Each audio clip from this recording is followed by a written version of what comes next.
여러분 안녕하십니까? 저는 총신대학교 신학대학원에서 신약을 가르치는 조호용 교수입니다. 신약 성경 전체를 하나님 나라라는 주제를 가지고 저희는 살펴보고 있습니다. 신약 첫 번째 부분에서는 사복음서 안에서 하나님 나라라는 이 주제를 가지고 살펴보았습니다. 두 번째 부분은 사도행전에서부터 빌립보서까지였습니다. 오늘 여러분과 함께 살펴볼 부분은 골로새서부터 요한계시록까지입니다. 자, 오늘 다루는 골로새서, 데살로니가 전서, 후서, 디모데 전서, 후서, 디도서, 빌레몬서는 사도행전과 직결됩니다. 자, 사도행전을 이해할 때 1장 3절 거의 처음 부분인데요. 1장 3절과 그리고 마지막 부분 사도행전 28장 31절 이 두 부분은 아주 중요한 이해를 우리에게 제공하고 있습니다. 왜냐하면 사도행전 1장 3절을 보면 그가 고난받으신 후에 또한 그들에게 확실한 많은 증거로 친히 살아계심을 나타내사 40일 동안 그들에게 보이시며 하나님 나라의 일을 말씀하시니라. 하나님 나라라는 단어가 등장합니다. 자, 마지막 장, 마지막 절을 보면 하나님의 나라를 전파하며 주 예수 그리스도에 관한 모든 것을 담대하게 거침없이 가르치더라. 이곳에서도 하나님 나라라는 단어가 등장합니다. 자, 그러면 처음과 끝이 하나님 나라로 시작해서 하나님 나라로 끝나는 것입니다. 자, 그렇다면 너무나 중요하게 생각하는 1장 8절을 우리가 다 암송할 수 있을 텐데요. 오직 성령이 너희에게 임하시면 너희가 권능을 받고 예루살렘과 온 유대와 사마리아와 땅끝까지 이르러 내 증인이 되리라 하시니라. 자, 1장 8절은 모든 학자들이 이구동성으로 사도행전 전체를 보여주는 청사진이라고 이야기합니다. 자, 그러면 지역별로 예루살렘과 온 유대와 사마리아와 땅끝까지 계속해서 무엇이 전파되고 무엇이 확장되어지느냐? 바로 하나님 나라입니다. 자, 그렇다면 처음과 끝이 하나님의 나라로 시작해서 하나님의 나라로 끝났다면 이 안에 있는 모든 내용들은 하나님의 나라와 관련이 되어진다고 충분히 저희는 이해할 수 있습니다. 자, 골로새서, 빌레몬서 이 두 서신은 사도행전 28장 즈음에 기록하였습니다. 데살로니가 전서, 데살로니가 후서는 사도행전 18장 11절 즈음에 기록되었을 것이라고 생각합니다.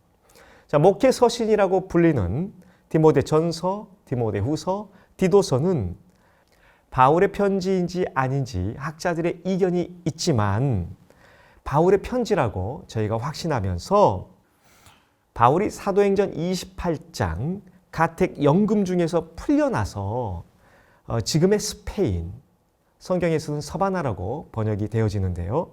서바나를 방문하여서 복음의 깃발을 꽂고 그레데에는 디도를, 에베소에는 디모데를 남겨두고 맡겨진 일을 하도록 하였습니다. 자, 그리고 목회 서신은 바로 이 두 동역자들에게 보내어진 서신들이기에 바울과 연결되어지고 약간은 간접적으로는 사도행전과도 연결되어 있기 때문에 하나님 나라와 관련이 되어진다라고 저희는 말할 수 있겠습니다. 자, 저희가 계속해서 하나님 나라라는 주제를 가지고 살펴보고 있지만 자, 그러면 바울과 관련되지 않는 부분들 그 이후에 성경은 어떻게 하나님 나라와 연결될 것인가? 이 부분은 학자들이 주요하게 던지는 질문들입니다. 과연 하나님 나라라는 주제를 가지고 신약 성경 전체를 관통하는 것이 가능할 것인가? 라는 질문과도 밀접하게 관련되어 있습니다. 자, 아마도 마태복음, 마가복음, 누가복음 이렇게 세 복음서 안에는 하나님 나라라는 표현이 가득합니다. 하늘들의 나라, 천국이라는 표현이 등장합니다. 자, 그런데 요한복음에서부터는 그 이후에 하나님 나라라는 표현이 정말로 간헐적으로 등장하는 것이 사실입니다. 저는 여러분들 신약의 두 번째 파트에서 사도행전과 바울 서신과 어떻게 하나님 나라와 관련이 되어지는지를 보여주었습니다. 방금 전에도 신약의 세 번째 부분에서도 바울과 관련된 부분들, 사도행전과 관련된 부분들은 하나님 나라와 관련된다라고 말씀을 드렸습니다. 자, 그렇다면 그 이후에 등장하는 성경은 어떻게 이해해야 될 것인지를 우리는 생각해 보아야 합니다. 하나님 나라라는 주제를 가지고 신약의 마태복음부터 요한계시록까지 끝까지 관통할 수 있을 것인가? 이 질문에 대하여서 저희는 이렇게 생각할 수 있습니다. 비록 하나님 나라라는 표현이 등장하지 않지만 이것 대신에 다른 표현들이 등장하지 않을까라는 질문을 역으로 저희는 던질 수 있습니다. 그렇습니다. 다른 표현들이 등장합니다. 바로 그리스도의 십자가와 부활입니다. 또한 성령이라는 표현이 하나님 나라라는 표현 대신에 계속해서 등장하고 있음을 저희는 주시할 수 있습니다. 오늘 다루게 되는 골로새서부터 요한계시록까지 이미 그리스도의 십자가와 부활로 결정적으로 이루어진 하나님의 통치를 받고 있으면서 동시에 성령의 내주로 인하여 하나님에게 속해 있는 분명한 확신이 있는 자들을 위한 성경들임을 알고 저희는 신약의 세 번째 부분을 접근해야 합니다. 자, 그러면 7단원부터 저희가 하나씩 살펴보도록 하겠습니다. 7단원은 하나님 나라가 실현된 교회라는 주제로 시작이 되어집니다. 첫 번째 관은 골로새서 1장 15절에서 23절까지입니다. 교회의 머리 되시는 예수 그리스도라는 주제를 가지고 있습니다. 예수 그리스도는 교회의 머리이십니다. 자, 바울은 골로새서 안에서 예수 그리스도에 대한 강조를 아주 많이 하고 있습니다. 아마도 교회 안에 침투한 또는 교회에 영향을 준 거짓 교사들, 이단들의 가르침이 있었을 것이기 때문입니다. 예수 그리스도가 십자가에서 죽으시고 부활하셔서 교회의 머리가 되셨습니다. 예수님은 십자가 죽음을 통하여서 인간의 죄를 사하시고 인간과 하나님과의 관계를 회복하신 분입니다. 그래서 예수 그리스도는 구속 역사 안에서 중심이 되시고 교회의 머리가 된다는 이 놀라운 사실들을 우리는 이 본문 말씀을 통하여서 충분히 강조할 수 있습니다. 예수 그리스도는 교회의 머리일 뿐만이 아니라 모든 것을 다스리는 분으로 우리는 강조하고 이 본문을 통하여서 가르쳐야 합니다. 자, 두 번째, 본이 되는 교회라는 제목을 가지고 데살로니가 전서 1장 5절에서 10절까지를 살펴보아야 합니다. 데살로니가 교회는 사도행전 17장과 밀접한 관련이 되어 있습니다. 자, 이곳에 보면 새 안식일 동안만 이곳에 바울이 머물렀다는 것을 살펴볼 수 있습니다. 자, 저희가 한번 생각해 보면 일반적으로 교회 안에서 저희가 신앙생활을 하면서 많은 훈련들을 거치고 또 매주마다 몇 회에 걸쳐서 예배를 드립니다. 많은 훈련들이 있지요. 자, 그런데 데살로니가 교회는 오직 3주에 걸쳐서 바울이 머물렀다는 것밖에 알 수 없습니다. 자, 그러면 3주 동안 이 교회 안에 머무르면서 이들에게 가장 핵심적인 가르침들만 전했을 것입니다. 자, 그렇다면 자연스럽게 저희는 이렇게 생각할 수 있습니다. 신학적으로 모든 부분들을 이해하는 것은 아니었을 것이다. 비록 아주 핵심적인 가르침들을 알고 있었지만 3주 동안이라는 이 기간 동안에 세세하게 많은 것들을 접할 수 있는 기회는 없었을 것입니다. 그래서 신학적으로 성숙도에 있어서 약간은 미숙한 상태에 있음을 우리는 기억해야 합니다. 자, 그럼에도 불구하고 이 교회는 바울이 보았을 때에 너무나 아름답게 성장하는 교회였다는 것입니다. 단순히 교회만이 성장한 것이 아니라 이들의 모습을 보고 주변의 지역의 많은 교회들이 정말 본받을 만한 모습을 갖추었다는 것입니다. 마게도냐와 아가야에 있는 모든 신자에게 본이 되었고 또 이 본은 믿음의 사람들에게 나타났습니다.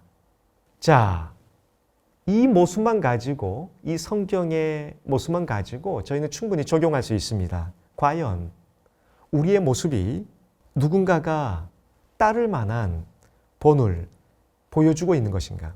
삶 속에서 우리는 신앙인으로서 삶의 본이 되지 못하고 세상 사람들과 똑같이 살아가는 것은 아닌가? 누군가에게 본이 된다는 것은 영향력을 미친다는 것입니다. 오늘날 신자들에게 신앙은 혹시 취미 정도? 이러한 모습으로 전락한 것은 아닌지 진지하게 저희는 스스로에게 도전하고 우리가 가르치는 학생들에게 도전할 수 있습니다. 자, 세 번째로 저희가 보아야 할 것은 데살로니가전서 5장 1절에서 11절까지입니다. 다시 오실 주님을 기다리는 교회. 방금 전에 제가 설명을 드렸듯이 신학적으로 모든 부분을 세세하게 이해하는 상황은 아니었습니다. 자, 그래서 여러 질문들이 가능했습니다. 데살로니가 교인들에게 충분히 이해되지 않았던 부분은 바로 이런 것입니다. 같이 신앙생활을 하고 있는 상황입니다. 그런데 신앙생활을 하고 있는 상황에서 동료 신앙인이 죽었습니다. 자, 그러면 살아있는 믿음의 사람은 이렇게 질문을 던질 수밖에 없습니다. 만약에 예수 그리스도가 이 땅에 오신다면 함께 신앙생활을 하였던, 그러나 지금은 잠자는, 죽어있는, 죽은 이 신자들은 어떻게 될 것인가? 라는 이 질문을 던질 수밖에 없었습니다. 자, 그래서 데살로니가전서 4장 13절에서 18절까지는 이에 대한 답을 주는 장면입니다. 더불어서 5장 1절에서 11절까지는 다시 오실 주님을 기다려야 한다. 끝까지 기다려야 한다. 라는 가르침을 주고 있는 것입니다. 데살로니가 서신의 정황과 더불어서 우리는 이 말씀을 이렇게 적용할 수 있습니다. 현대인들은 예수 그리스도의 재림을 역사 안에서 과연 일어날 것인지에 대하여 확신하고 있는지, 혹시 기대를 하고 있지 않은지 도전할 수 있습니다. 그러나 그리스도의 재림은 성경의 분명한 가르침이기 때문에 주님의 재림을 분명히 확신하고 저희는 학생들에게 가르쳐야 합니다. 주님이 다시 오신다는 이 사실을 인지한다면 우리는 주님을 인식하고 신자로서 책임감을 가지게 될 것입니다. 그리고 영적으로 무장되어져서 빛의 자녀로서 살 수 있을 것입니다. 자, 저희가 7단원의 네 번째 부분, 주의 말씀을 붙잡는 교회, 데살로니가 후서 2장에 있는 본문을 가지고 한번 살펴보아야 합니다. 교회라 함은 믿음 위에 굳게 서서 주의 말씀을 지키는 공동체입니다. 자, 앞 단락 보면 2장 1절에서 12절까지는 재림의 때에 심판을 경험하게 될 악한 세력에 대한 경고입니다. 그러나 이제 13절부터는 믿음으로 의롭게 된 신자들이 주님의 재림 때까지 주의 말씀 위에 굳게 서야 함을 보여주고 있습니다. 선포된 복음을 믿음으로 구원받은 신자들은 그리스도가 다시 오실 때 영광을 얻게 될 것이기 때문에 마지막까지 사도들이 전한 가르침들을 계속 붙잡아야 하고 승리를 안겨다 주는 하나님을 바라보아야 합니다. 자, 이것을 우리는 우리의 삶 속에서 직접적으로 연결할 수 있습니다. 때때로 개인적으로 성경을 이해할 수 없을 때도 있습니다. 그럴 때에는 교회 목회자의 도움을 받고 예배 시간에 설교를 통하여서 성경의 의미를 이해해야 합니다. 한층 성장한 신자가 되기 위해서는 주어진 이 말씀을 붙잡고 끝까지 경주해야 합니다. 그러므로 우리의 신앙이 더욱더 성장하게 됨을 우리는 알게 되는 것입니다. 자, 저희는 이제 8단원으로 넘어갑니다. 8단원에서는 하나님 나라를 실현하는 일꾼들이라는 제목으로 우리가 살펴보게 됩니다. 자, 이제 목회 서신과 관련이 되어지는데요. 먼저는 디모데전서 6장 11절에서 16절까지입니다. 자, 저희가 서두에서도 시작했듯이 바울은 사도행전 28장 이후에 그렇게도 염원하였던 서바나를, 지금의 스페인을 방문했다라는 것을 우리는 알 수 있습니다. 그곳에 복음의 깃발을 꽂고 이제 돌아오는 길에 디도와 디모데를 중요한 지역에 남겨두고 이들에게 편지를 보내는 것이 우리가 목회서신이라고 불리우는 디모데전서, 디모데후서, 디도서입니다. 순서적으로는 디모데후서가 마지막에 가야 해요. 네, 유언과 같은 편지이기 때문에 그렇습니다. 디모데전서를 먼저 이제 살펴보게 된다면 이 6장 11절에서 16절까지는 믿음의 선한 싸움을 하는 하나님의 일꾼이라는 큰 주제를 가지고 접근합니다. 자, 본문은 디모데에게 주는 권면 중 하나로서 두 가지 면에서 접근해야 합니다. 첫 번째, 교리적으로 선한 싸움을 싸운다. 왜냐하면 에베소 지역에 있는 교회 안에 거짓 교사들의 어떤 도전들을 받았음이 분명합니다. 그래서 교리적으로 바울 사도가 알려준 초기 기독교에서 함께 고백하였던 이 많은 이런 실제적인 신앙의 고백들, 교리들을 가지고 잘못된 가르침들을 대항하여서 선한 싸움을 싸워야 한다는 것입니다. 그래서 거짓 가르침을 피해야 합니다. 그리고 진리를 지키기 위하여 싸워야 합니다. 자, 그리고 둘째로 저희가 살펴보아야 하는 것이 윤리적으로 하나님 나라 백성으로 부름받은 신자는 악을 피해야 합니다. 그리고 선을 쫓아야 합니다. 이처럼 교리적으로든지 윤리적으로든지 어떤 반대에 직면하더라도 믿음의 길에서 절대로 벗어나지 않아야 함을 본문은 우리에게 보여주고 있습니다. 자, 이것을 우리의 삶 속에서 적용할 수 있습니다. 신자를 무너뜨리는 환경들, 거짓 가르침들, 이단들, 그리고 대중매체, 그리고 이단적인 요소의 많은 곳곳에 문화들이 있습니다. 신자들은 이 악한 환경 속에서도 우리가 가지고 있는 믿음, 이 믿음을 가지고 이 믿음을 버리지 않고 믿음을 고수하고 끝까지 싸워야 함을 이 본문은 우리에게 보여주고 있습니다. 싸운다는 것은 절대로 물러서거나 피한다라는 의미가 아닙니다. 소유한 믿음을 부끄러워하지 않고 당당하게 맞선다라는 의미를 포함하고 있습니다. 그래서 우리가 학생들에게 이 당당하게 믿음을 드러낼 수 있도록 권면하고 인도해야 합니다. 디모데후서 2장 1절에서 7절까지는 두 번째로 좋은 병사로서 쓰임받고 있는 하나님 나라의 일꾼을 보여줍니다. 디모데후서는 바울의 마지막 편지입니다. 그렇죠? 자, 그래서 디모데후서를 읽을 때나 가르칠 때나 접할 때에는 언제나 기억하셔야 되는 것이 바톤입니다. 제가 달리기를 할 때 말입니다. 바톤을 넘겨주는 계주할 때 이런 장면을 떠올리시면 참으로 좋습니다. 왜냐하면 바울은 자신의 죽음을 직감하고 피할 수 없는 이 죽음 앞에서 자신이 너무나 사랑했던 마치 아들과도 같은 이 동역자에게 아주 중요한 유언과도 같은 가르침들을 주고 있음을 기억해야 합니다.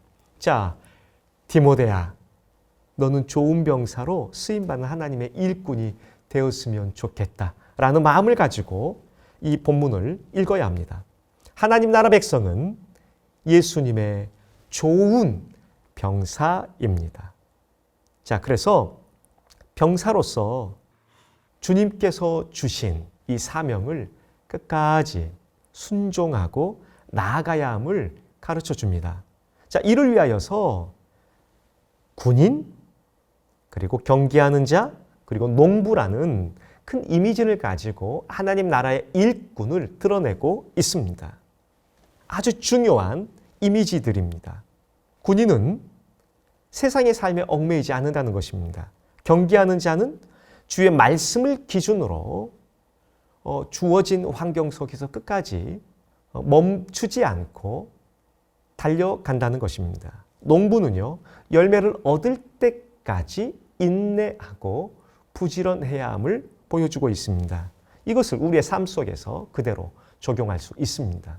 저를 비롯해서 귀한 선생님들 역시 하나님의 일꾼으로서 이 세 가지의 이미지를 우리가 가지고 있어야 합니다. 그리고 우리가 가르치는 학생들에게도 이 세 가지의 이미지를 충분히 설명하면서 그들 역시 하나님의 일꾼으로 다듬어지도록 계속해서 권면해야 합니다. 자, 디모데후서 4장 1절에서 8절까지는요. 세 번째, 죽는 순간까지 하나님 나라를 위해 사는 하나님의 일꾼에 대하여서 보여주고 있습니다. 하나님 나라 백성은 죽음의 순간까지 하나님 나라를 위해서 애쓰는 자들입니다. 자, 이 편지를 쓰고 있는 당시 바울은 로마 당국에 두 번째로 체포된 상태였습니다. 첫 번째 체포되었을 때와 달리 두 번째 체포된 이 심각한 상태에서 바울은 죽음을 직감합니다. 이 죽음은 피할 수 없다라는 것입니다. 자, 그래서 마지막 이 장면을 바울에게 보여주면서 내가 어떻게 살았는지, 내가 주님 앞에서 어떻게 몸부림쳤는지를 설명하면서 디모데 역시 너도 나처럼 끝까지 믿음의 경주를 하도록 종용하고 있습니다. 자, 이 장면을 우리의 삶 속에서 그대로 적용할 수 있습니다. 우리는 각자 이 땅에서 많은 일을 하게 됩니다. 이 일들을 하면서 하나님 나라의 확장을 위하여 복음을 전하는 삶을 살고 있습니다. 바울이 우리에게 보여준 이 마지막 이 편지에서 이 유언과 같은 본문을 통하여서 우리의 삶을 점검토록 합니다. 하나님 나라 확장을 위해서 우리가 소유한 열정, 복음의 내용을 주변의 동료들과 함께 나누고 그들이 주의 복음의 일꾼이 되도록 우리 역시 힘을 불어넣어주고 우리 역시 힘을 갖고 마지막까지 선한 싸움을 싸우고 달려갈 길을 마치고 믿음을 지키는 모습을 보여야 하겠습니다. 자, 네 번째로 저희가 살펴보아야 하는 것은 디도서입니다. 디도서 3장 2절에서 8절까지입니다. 이웃의 유익을 위해 힘쓰는 하나님의 일꾼이라는 주제입니다. 디도가 머물렀던 그레데 섬의 사람들은 아주 발전된 문화를 맛보았던 사람들입니다. 바로 우리가 익히 알고 있듯이 미케네 문명이 가장 발달되었던 곳 중에 하나가 바로 이 그레데 섬입니다. 이들은 문화적으로 아주 발전되었기 때문에 자신들이 가지고 있는 문화, 이 문명에 대해서 아주 프라이드를 가지고 있었을 것입니다. 자, 그래서 로마 제국의 치하 안에서 이들은 자신들의 이 문화, 문명을 지키기 위하여서 자주 반란을 일으켰던 것이 역사적인 사실입니다. 자, 방화와 또 반란, 그리고 로마 제국과 합하지 않는 이 모습들을 그레데 사람들은 보였을 것입니다. 그래서 이 당시 많은 사람들은 그레데에 사는 사람들을 향하여서 좋지 않은 인상을 가지고 있었습니다. 이 상황이 디도서의 상황입니다. 바울은 디도에게 그레데 섬의 사람들이 이러한 모습을 갖지 않도록 권면하고 있습니다. 왜냐하면 반란의 모습, 그리고 합하지 않은 모습, 이런 모습은 자칫 하나님 나라에 동떨어진 모습일 수 있기 때문입니다. 복음 전파를 하지 못하도록 하는 모습일 수 있습니다. 자, 그래서 바울은 디도를 포함하여 신자들 역시 구원의 은혜를 받은 자들임을 상기시키고 있습니다. 그리고 세상 안에서 신자들은 불신자들과 함께 관계를 맺고 믿음을 고수하면서, 믿음을 가지면서 선한 영향력을 미쳐야 하는 존재임을 알려주고 있습니다. 이것을 저희는 적용할 수 있습니다. 디도로 하여금 바울은 불신 이웃들에게 어떠한 자세로 나아가야 하는지를 보여주고 있습니다. 신자들의 모습은 참으로 중요합니다. 우리는 주님의 무한한 사랑을 받은 존재로서 우리 역시 이웃에게 주님의 사랑을 흘려보내야 하는 존재들임을 기억해야 합니다. 이제 9단원을 살펴보겠습니다. 하나님 나라를 실현하는 견고한 백성이라는 주제입니다. 자, 저희는 빌레몬서를 저희가 살펴볼 수 있는데요. 하나님 나라의 일꾼이라 한다면 그리스도 안에서 용서한다라는 것입니다. 자, 빌레몬서 8절에서부터 21절까지 안에서 저희는 아주 중요한 모습을 살펴볼 수 있습니다. 하나님 나라 백성은 그리스도 안에서 형제와 자매를 용서해야 한다는 것입니다. 사도 바울은 자신에게서 영적으로 영향을 받았던 빌레몬에게 동역자이자 형제의 관계를 가지고 있는 오네시모를 용서하도록 부탁하고 있습니다. 만약에 오네시모가 빌레몬 너에게 불의를 하였다면, 또 빚진 것이 있다면 직접 내가 배상하겠다라고까지 이야기하면서 용서를 권면하고 있습니다. 자, 우리가 익히 알고 있듯이 이 용서라는 단어를 저희는 우리의 삶 속에서 바로 적용할 수 있습니다. 한번 상상해 보실까요? 바울이 골로새 지역의 빌레몬에게 노예였던 오네시모를 위하여 편지를 쓴다는 것 자체는 아주 큰 일이었습니다. 이 당시는 종이가 없는 시대입니다. 그렇죠? 한 사람을 위하여서 글을 쓴다는 것, 이것은 보통 일이 아니었습니다.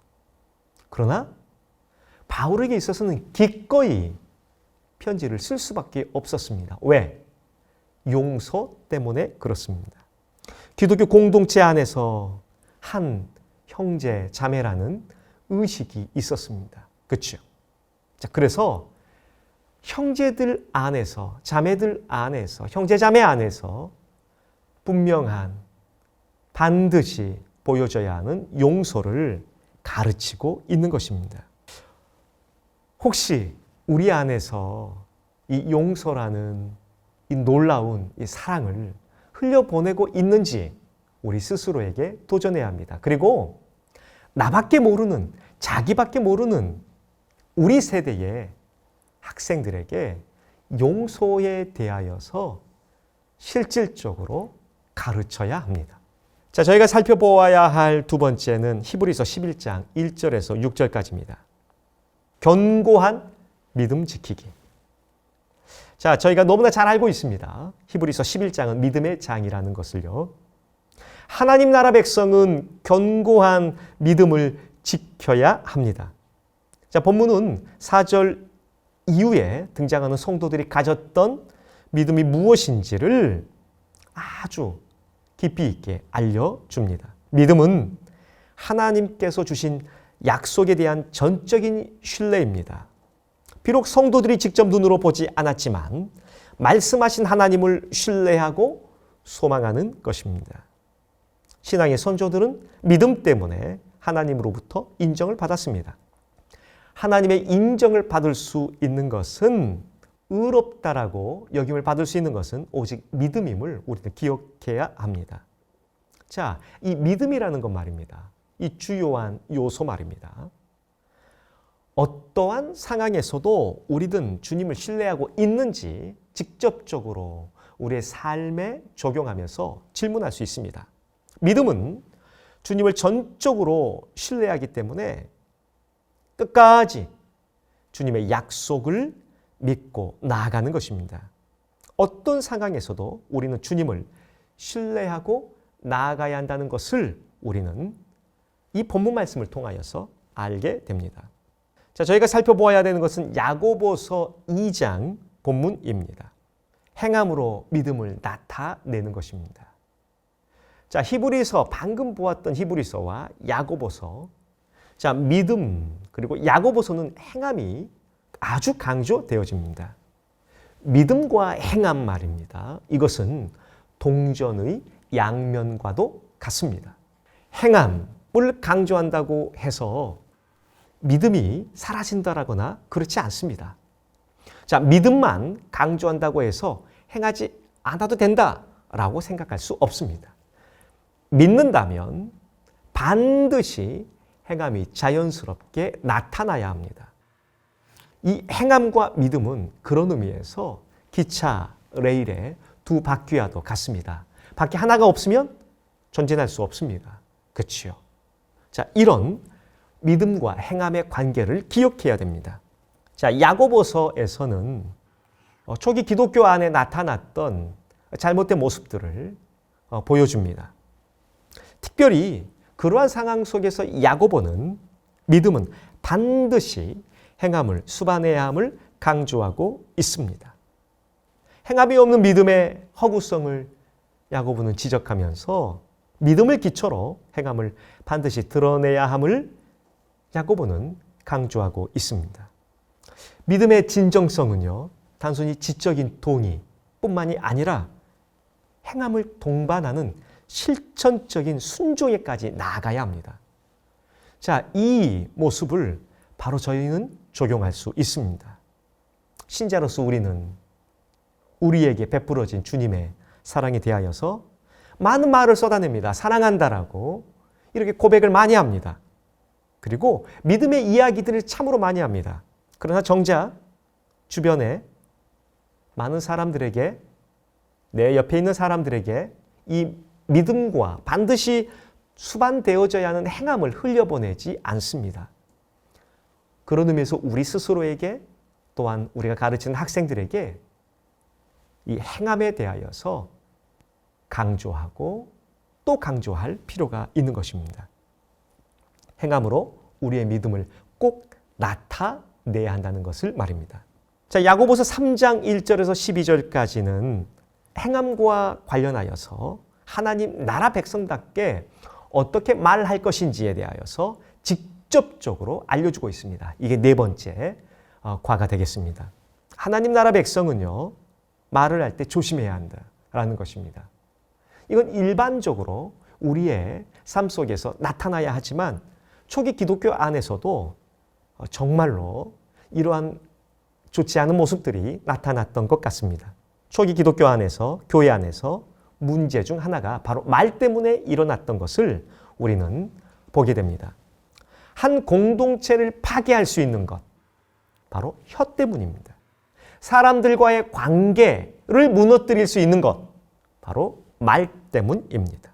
그래서 이 혀의 올바른 사용을 위하여서 재갈, 키, 불, 동물, 샘, 열매 등을 계속해서 비유하면서 여러 각도에서 말이 가지고 있는, 혀가 가지고 있는 이 중요성을 다루고 있습니다. 이것은 그대로 우리의 삶 속에 적용할 수 있습니다. 공동체를 무너뜨리는 이 말에 대하여서 주의시키고 혀 때문에 일어나는 다툼과 분쟁을 멈추기 위해서 저희는 절제를 또 강조할 필요가 있습니다. 하나님을 찬송하는 입으로 이웃에게 저주의 말을 하지 말고 축복의 말을 하는 것, 그리고 우리의 언어의 습관을 바꾸는 것, 이게 너무나 중요하다는 것을 우리 학생들에게 저희는 가르쳐야 합니다. 말 역시 습관입니다.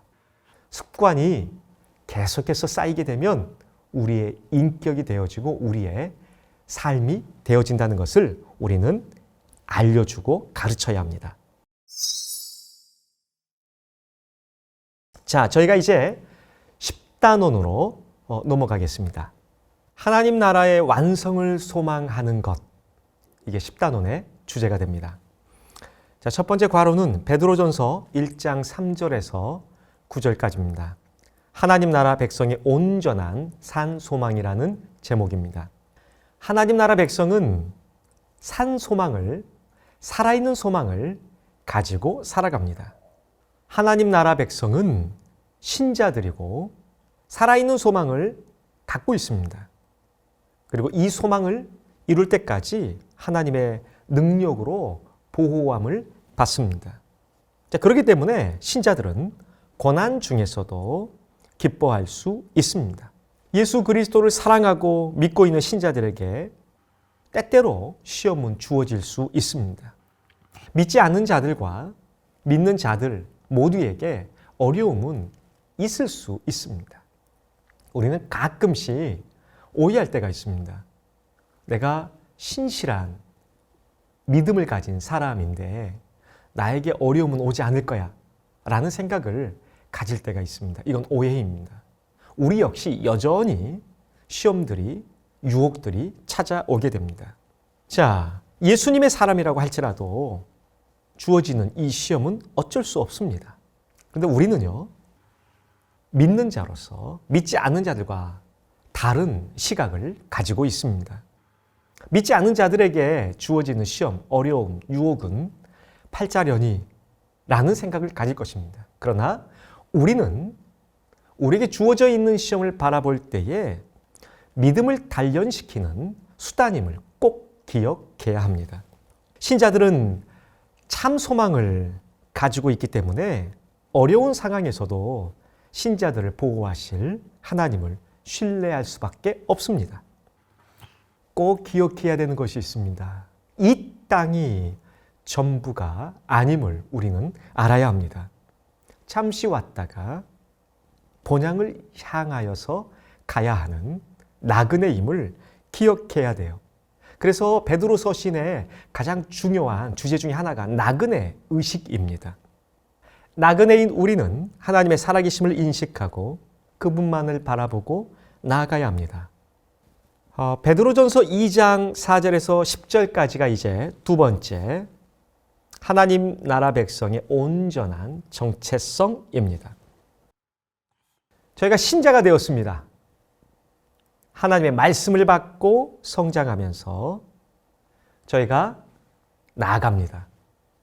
자, 그러면 우리 안에 여전히 옛 모습이 있음을 가끔씩 발견하게 됩니다.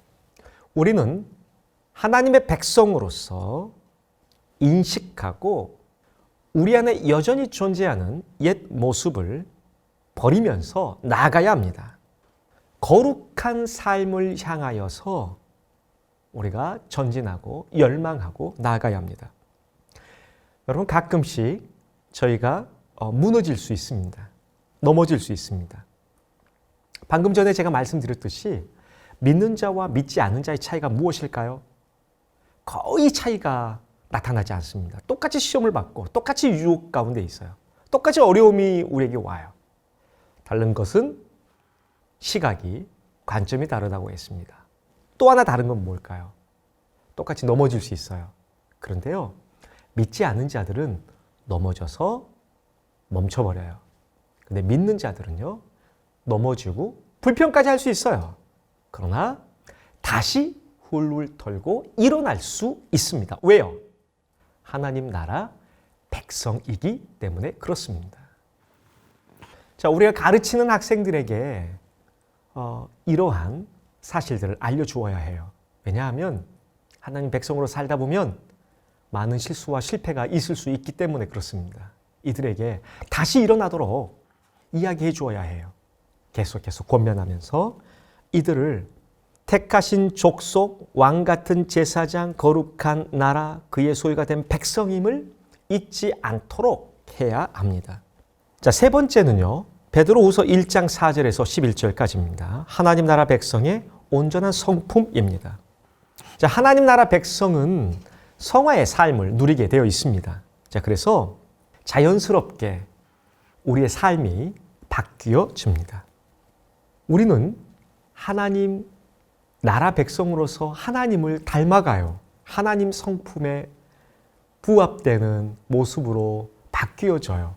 마치 우리의 자녀들이 가장 그리고 엄마를 닮듯이 말입니다. 자, 본문에 등장하는 베드로후서 1장 4절에서 11절, 특별히 5절에서 11절까지는요. 하나님 나라 백성이 누려야 하는 경건 생활의 8가지 덕목을 열거하고 있습니다. 즉 하나님 백성의 삶에 드러나야 하는 이 덕목들은 최선으로 드러나야 하고 우리가 실행하면서 열매를 맺어야 하는 것들입니다. 믿음과 경건 생활 아주 중요합니다. 네. 조금 전에도 제가 설명을 드렸듯이 믿음과 행함, 믿음과 성품 아주 중요합니다. 믿음이 전제되어야 해요. 아주 중요한 요소입니다. 저희가 또 이제 살펴보아야 될 부분이 있습니다. 요한일서 1장 5절에서 10절까지입니다. 하나님 나라 백성의 온전한 사귐이라는 제목입니다. 하나님 나라 백성은 주님과 올바른 관계를 맺어야 합니다. 하나님과의 교제를 위하여서 여러분 첫째, 빛과 어둠은 공존할 수 없기 때문에 빛의 자녀로서 신자는 어둠의 일을 버리고 빛 가운데에서 행해야 합니다. 둘째는요, 신자들은 죄를 자백하고 용서를 받아야 합니다. 이렇게 함으로써 주님과 올바른 관계 안에 있게 되고 올바른 관계 속에서 신자들의 믿음이 더욱더 성장하게 됩니다. 이 상황을 우리의 삶 속에 그대로도 적용할 수 있습니다. 우리의 위선적인 행동, 즉 주님의 백성이라고 고백하지만 여전히 죄 가운데 머물고 어둠의 일을 행하고 있는 우리들에게 스스로에게 도전할 수 있습니다. 나는 과연 주님과의 올바른 관계 가운데 있는지, 또 우리가 가르친 학생들에게 이 본문 말씀을 그대로 적용할 수 있습니다. 죄를 자백하고 회개하고 주님과 올바른 관계에 있는지를 우리 학생들에게 물으면서 반드시 용서를 구하는 모습으로 나아가도록 우리가 고민할 수 있습니다. 자, 저희는 이제 11단원의 하나님 나라 완성을 확신하는 이 주제로 넘어갈 수 있습니다. 자, 요한 2서 7절에서 11절까지입니다. 복음을 기억하고 살아가는 것입니다. 하나님 나라 백성은 복음을 올바로 기억하고 살아갑니다. 자, 복음이 무엇일까요? 아주 중요한 핵심적인 것은요, 바로 예수 그리스도입니다. 예수 그리스도가 육체로 왔다는 것, 예수님의 그 인성을 우리가 인정하는 것. 그런데 이 당시에 예수님의 사람됨을 부인하는 이단들이 있었습니다.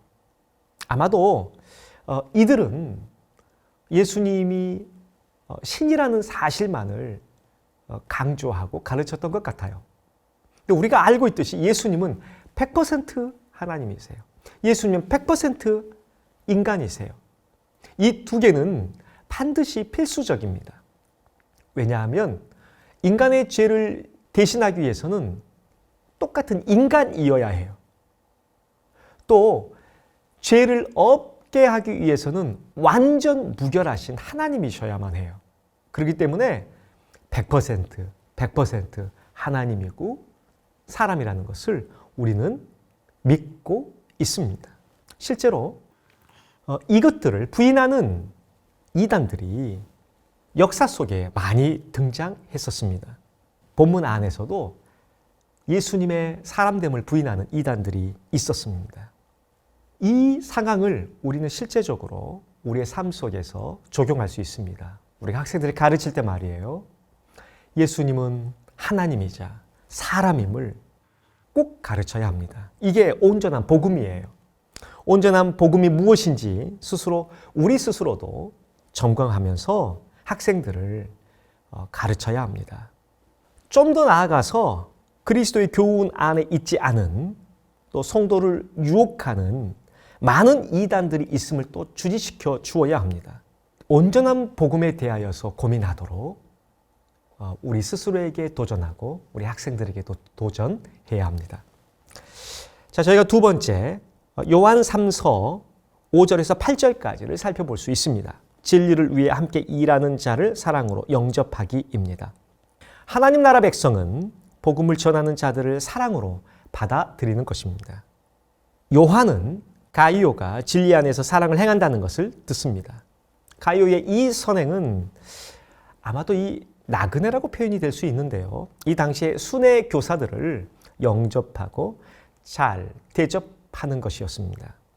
이 사실 하나만으로도 가이오가 진리 가운데 행한 것이라고 칭찬을 받습니다.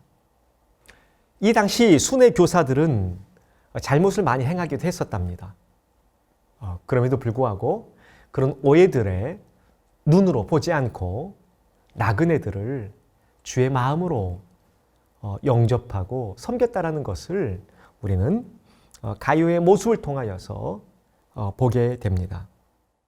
요한은 하나님 나라 선포에 수고한 사람들을 사랑으로 영접한 가이오를 칭찬합니다.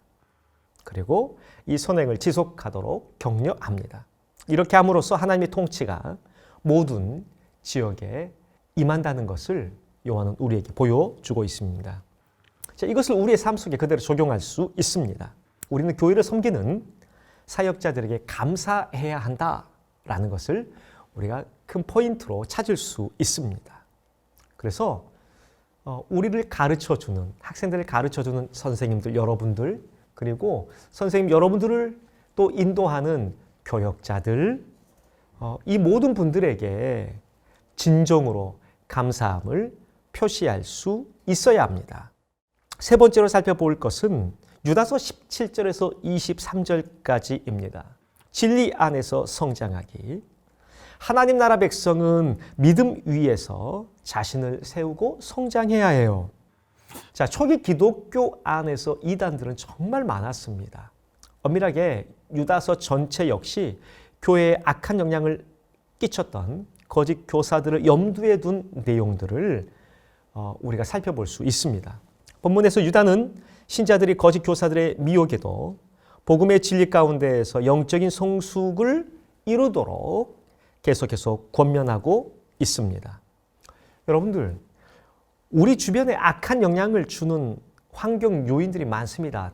특별하게 이단들의 가르침들이 너무나 많습니다. 대중 매체들을 통하여서 온전한 신앙을 가지고 있는 사람들에게도 접근하고 유튜브를 통하여서도 신자들이 분별 없이 볼 수 있도록 여가하지 않도록, 그래서 접근하도록 대중 매체들의 우리 신자들이 노출되어 있습니다.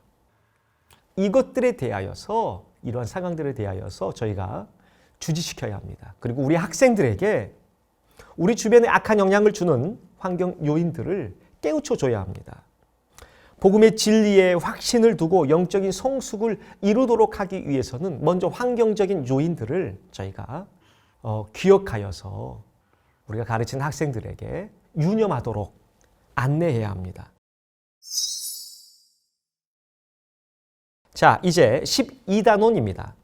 요한계시록 1장 4절에서 8절 이 본문을 근간으로 첫 번째 과가 알파와 오메가이신 예수 그리스도라는 제목으로 진행이 되어집니다. 하나님 나라는 알파와 오메가이신 예수 그리스도께서 완성하십니다. 자, 요한은 1세기 당시 소아시아 지역에 위치한 7교회에게 편지를 보내면서 예수 그리스도는 창조주이시고 영원한 통치자이고 세상을 구원하는 구세주이며 또한 심판하는 주님이라는 사실을 알려줍니다. 예수 그리스도가 이 땅에 오실 때 공개적으로 오실 거라는 이 사실 또한 본문이 보여주고 있습니다. 자, 이 상황을, 이 본문을 그대로 우리의 삶 속에 적용할 수 있습니다. 예수 그리스도가 누구인지 본문의 근거에서 교리적으로 설명할 필요가 있습니다. 창조주이자 영원한 통치자, 구세주, 심판하는 주님 등등 여러 예수님에 관련된 어떤 정체에 대하여서 설명할 수 있습니다. 가장 중요한 것은 다시 오셔서 심판하는 주님이라는 사실을 강조해야 한다는 것입니다. 문명이 아무리 발달한다고 할지라도 주의 재림에 대한 약속은 반드시 이루어질 것입니다. 우리는 그 주님을 소망하면서 승리의 삶을 살아가야 합니다. 두 번째로 살펴보아야 될 본문은 계시록 2장 1절에서 7절까지입니다. 처음 사랑을 회복하고 준비됨이라는 제목입니다. 첫사랑을 회복하는 것, 우리는 익히 에베소 교회와 관련하여서 잘 알고 있습니다. 에베소 교회는 선행이 있었습니다. 그리고 이단을 배격하는 아주 칭찬받을 일들을 하였던 교회입니다. 그러나 첫사랑을 잃어버린 믿음의 공동체였습니다. 요한은 만약 교회가 첫사랑을 회복하지 않으면 버림받게 될 것임을 지적하고 있습니다. 바로 이 본문을 우리의 삶 속에 적용할 수 있습니다. 우리가 신앙생활할 때 가졌던 하나님과의 강력한 만남이 있는지 우리 학생들에게 알려주어야 합니다.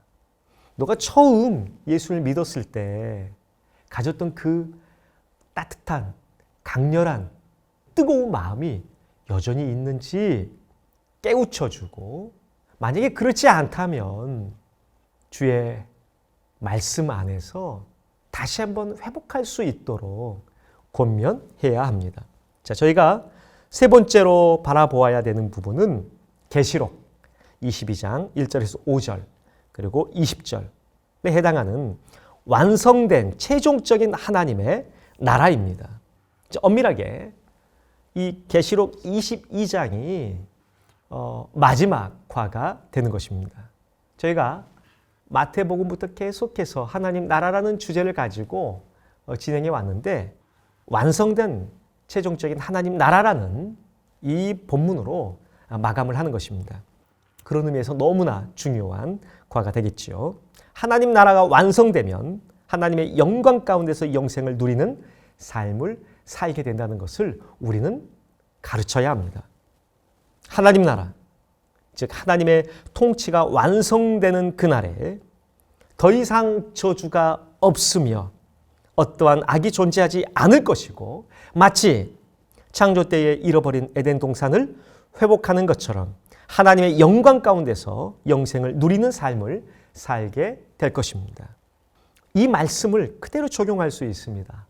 에덴 동산의 회복이라는 관점에서 접근할 수 있고 세상의 시작과 세상의 끝, 역사의 시작과 역사의 끝, 이 중요한 처음과 시작을 예수 그리스도를 중심으로 우리가 다시 한번 이해할 수 있는 것입니다. 하나님 나라의 완성을 소망하고 예수님의 다시 오심을 기다리도록 우리 학생들에게 이러한 상황들을 가르쳐야 합니다. 이제 특별 공과를 살펴볼 텐데요. 전도, 선교 주일에 해당되는 본문이 사도행전 20장 22절에서 24절까지입니다. 생명보다도 중요한 복음 전도라는 주제입니다. 하나님 나라 백성은 복음 전도의 삶을 살아야 합니다. 바울은 오순절까지 예루살렘에 도착하기 위하여 에베소에 방문할 수 없었고 밀레도에서 에베소 교회 장로를 초청하여 고별 설교를 하게 됩니다. 자, 그리고 20장 17절에서 38절은 에베소 교회를 위해 바울이 고별 설교하는 장면입니다. 18절에서 21절까지는 에베소에서 바울이 행한 사역을 회상하는 장면입니다. 자, 22절에서 24절에서는 바울이 예루살렘으로 가려는 계획을 이야기합니다. 비록 예루살렘으로 가게 된다면 박해가 예상되지만 그는 하나님의 복음을 증언하기 위하여서 예루살렘에 가고자 하였습니다. 자, 이 상황들을 우리는 우리 삶 속에 적용하면서 학생들을 가르칠 수 있습니다. 주님으로부터 받은 이 전도의 사명을 끝까지 멈추지 않도록 우리는 가르쳐야 합니다. 그리고 끝까지 이 사명을 실천하도록 우리는 가르쳐야 합니다. 자, 이제 이단 경계주일에 관련하여서 베드로후서 3장 14절에서 18절에 근거한 성경을 바르게 이해하는 하나님 나라 백성의 삶을 우리는 다룰 수 있습니다. 하나님 나라 백성은 성경을 바르게 이해합니다. 베드로는 성경을 왜곡하여서 억지로 해석하는 것을 주의시키고 있습니다. 억지로 풀게 된다면 파멸에 이르게 될 것이라고 권면합니다. 베드로후서의 정황상 성경을 억지로 풀어서 잘못된 가르침들을 주었던 교사들이 있었던 것 같습니다. 특히 예수 그리스도의 재림에 대한 오해를 전하고 있었던 것 같습니다. 성경을 억지로 풀어서 왜곡하는 이 거짓 교사들을 향하여서 베드로는 주의시켜야 했습니다. 이것을 그대로 우리의 삶 속에 적용할 수 있습니다. 우리 주변에는요, 성경을 정말 억지로 해석하고 끼워 맞추는 이단들이 있습니다. 이런 이단들을 경계시키고 잘못 가르치는 이단들이 누구인지를 꼭 우리는 알려주어야 합니다. 이제 추수감사절과 관련해서 데살로니가 전서 5장에 있는 말씀을 다룰 것입니다. 하나님 나라 백성은 인도하시는 하나님께 감사하는 마음을 갖는다는 것을 꼭 기억해야 합니다. 예수 그리스도의 재림과 관련된 권면을 하였던 바울은 5장 12절에서 22절까지 하나님 나라 백성이 재림을 간절히 기다리는 신자들이지만 일상생활에서 성령 충만한 삶을 살아야 함을 강조합니다. 그것의 일환으로 신자들이 가져야 하는 한 면으로서 감사하는 태도, 감사하는 입술, 감사하는 모습을 강조하고 있습니다. 이 땅에서의 삶 속에서 신자들은 환난, 박해, 어려움, 질병, 견디기 힘든 상황 속에 놓여질 때가 있습니다. 그럼에도 불구하고 결코 실패하지 않을 하나님을 바라보면서 우리를 결코 선하게 인도하실 것을 확신하면서 신자들은 감사해야 합니다. 한 해를 바라보면서 물질적으로 세상에서 얻은 복에 대한 감사뿐만이 아니라 각자를 구원의 길에서 벗어나지 않도록 인도하신 주님께 감사해야 합니다. 자, 성탄절과 관련된 마지막 과입니다. 누가복음 2장 8절에서 14절까지입니다. 하나님 나라 백성은 하나님 나라를 완성하신 예수 그리스도가 이 땅에 오셨음을 꼭 기억해야 합니다. 1절에서부터 7절까지는 예수 그리스도가 베들레헴에서 나셨다는 것과 관련된 탄생 이야기입니다. 누가복음 2장 8절에서 14절은 주의 사자가 목자들에게 예수의 탄생 소식을 알리는 장면입니다. 주의 사자가 예수의 탄생을 알려주면서 그의 탄생이 의미하는 것이 무엇인지 덧붙여 설명하고 있습니다. 첫째, 예수의 탄생은 온 백성에게 미칠 큰 기쁨의 좋은 소식이라는 것입니다. 둘째, 예수는 구주이시고 구약에서 예언된 그리스도라는 사실입니다. 세 번째, 천사들의 노래는 예수의 구속 사역이 하나님과 인간에게 끼치는 영향을 나타내고 있는데 하나님에게는 영광이요 사람들 중에는 평화라는 사실입니다. 이 본문 말씀을 가지고 우리 학생들에게 예수 그리스도는 이 땅을 구원하는 그리스도 주님이라는 사실을 가르치고 강조하고 알려야 될 것입니다. 사랑하는 여러분, 우리는 이렇게 골로새서부터 요한계시록까지 신약의 세 번째 부분을 하나님 나라라는 주제를 가지고 살펴보았습니다. 온전한 가르침, 성경에 근거한 이 가르침을 우리 학생들에게 잘 교훈함으로써 여러분의 사역의 현장 속에서 실제적인 열매를 맺으시기를 간절히 바라겠습니다. 감사합니다.